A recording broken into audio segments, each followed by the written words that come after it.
I'd like to know, Mr. President, if our good Senate President pro tempore would yield to a few questions. Willingly to the erstwhile, no, not erstwhile, still the chairman of the Committee on Public Accountability, the good senator from Tarlac and the Republic of the Philippines. You may proceed then. Maraming Senator salamat Marcoleta. po, Mr. President. Mr. President, kanina pong mag-umpisang mag-present ang ating Senate President pro tempore, ay laking pasalamat ko sapagkat nakita ko yung resulta ng kanyang personal na pag-iimbestiga. Doon po sa kauna-unahang slide, Mr. President, nakita ko po yung isang text message na galing po yata kay Yusek Catalina Cabral. Hindi ko po masyadong maintindihan. Pwede po bang pakikwento po ninyo, Mr. President, ano po ba yung pinanggalingan noon? Ang pinanggalingan po, nag-congratulate siya sa ating nakaupong Senate President. But this message was sent through the staff of our Senate President, Mr. President. Ang sinasabi doon, congratulations po, no?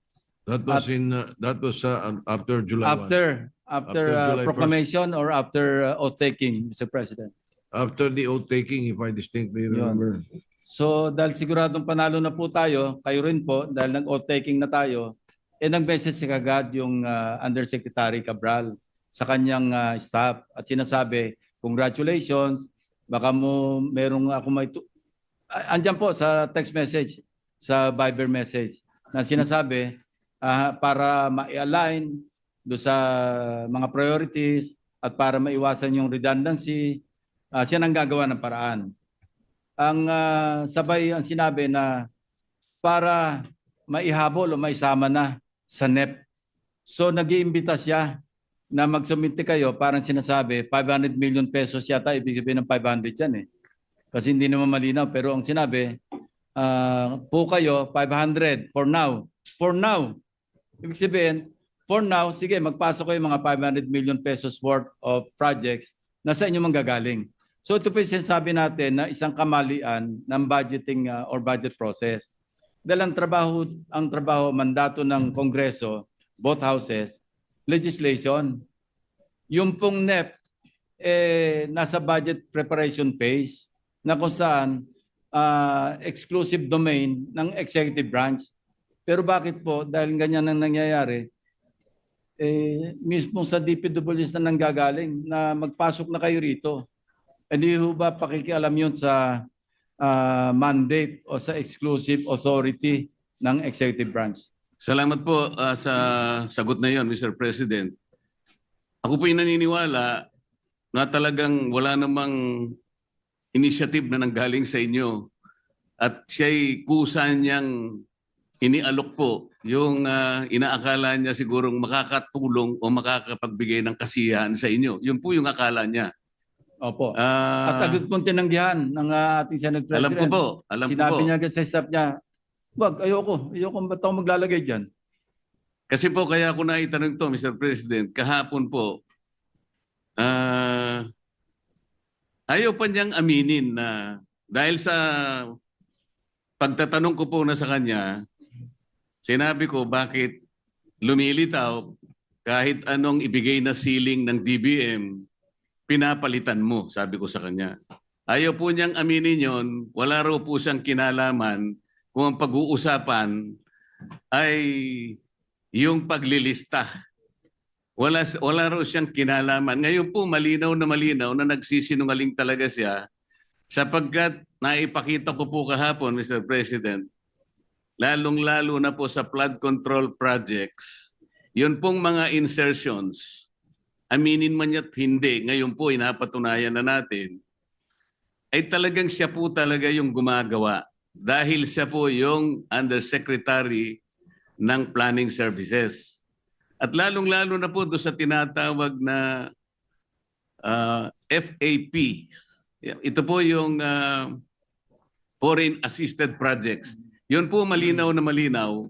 Ipinakita ko po, Mr. President, yung sulat ng DBM noong July 2023 na kung saan sinabi mismo sa kanya, please adhere strictly dun sa mga ceilings na binibigay namin sa inyo. Dahil napansin po ng DBM magmula po noong 2022, 2023, pinapalitan po niya hanggang sa 2024.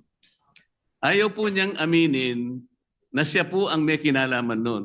Ngayon ko lang napatunayan, salamat Senate President Pro Tempore na ngayon ay malinaw na malinaw, hindi na niya pwedeng sabihin at hindi na siya pwedeng magsinungaling na wala siyang kinalaman dito. Ang totoo pa po nito, Mr. President, ang dami pong gustong tumestigo na meron po siyang 10 paboritong contractors na siguro sa mga susunod na panahon, kung sino man po yung hahawak ng Blue Ribbon Committee, isa po sigurong mabuting direksyon na ituntunin ito.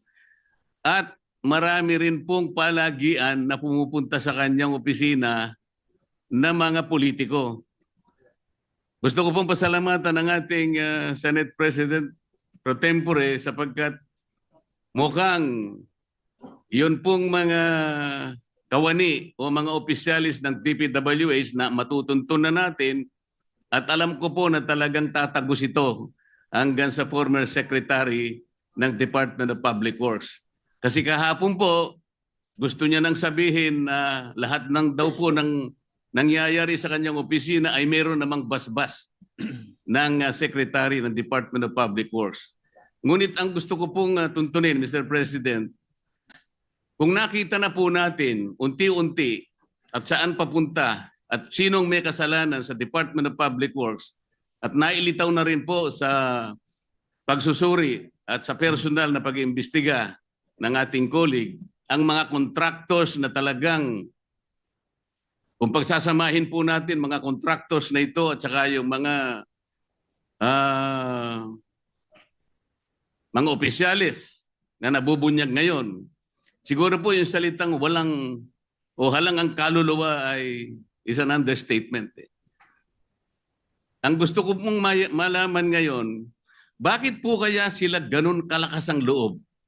Bakit parang hindi na po milyon eh? Bilyon-bilyon na po ang naipatatalo at hindi naman po nila pera yon, pera po ng taong bayan. Mr. President, ganun po ba kaya kalakas ang loob nila na sila-sila lang, mga contractors at saka yung mga opisyalis na yon?